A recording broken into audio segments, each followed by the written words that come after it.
Day Berta, narinig ko yung balita. Pinagalitan ka daw ni Madam at pinalayas kasi nagpabuyag ka. Nga okay ra ka? No. Mao ba, Day Berta? Kaluisan nimo, tinawagan ko baya si Madam, sabi niya nadala lang daw siya sa kanyang bugso ng damdamin. Sabi ni Madam, pabalikon daw ka. No, kakaalam ko sa sarili ko. Ay bukas ang lahat ng pintuan sa lugar na ito at pwede ako makapasok anytime. Ay maayo na, Day Berta. At least, makasunod din kag bagong trabaho. Kay kabalobya ka karon, lisod ka irong panahon na kung wala kay kwarta.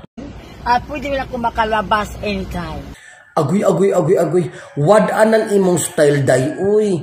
Kanang dili ka mula hutay sa imong amo. Kay dili ka katigum-ana, Day Berta. The same as usual. Ayaw anang the same as usual, uy. Magliso na dyo kag pangitaan ng trabaho, Day Berta. Life is wonderful. Life is wonderful ba, uy? Kung saan pagka life is wonderful, kung wala tayo trabaho, wala po tayo kwarta.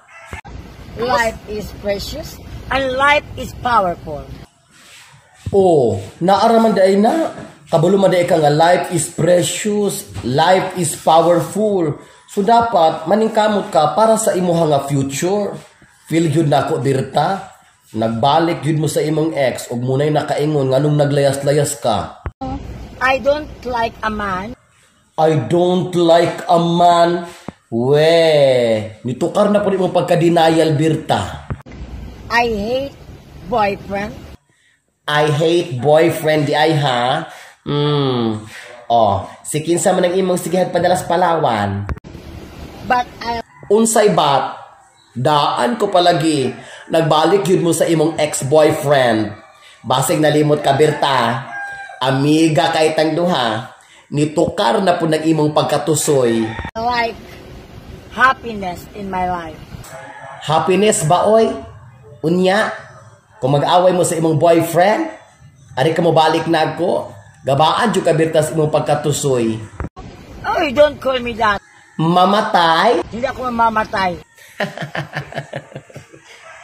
Joke na Day Berta, oy. Ay, naku naman, mali naman yung mga words mo for mga panunglo. Panunglo ba, oy? Dili dyo na panunglo, Day Berta. Madainan gyud ka. Basta dili gyud ka makusub ana imong batasan. Ano ka ba, Dayan? Hoy, Berta. Dili ni si Dayan. Si Ma'am Ellie ni. Mitukar na po na imong kabuhi. Alisin mo yung mga bungangang yan.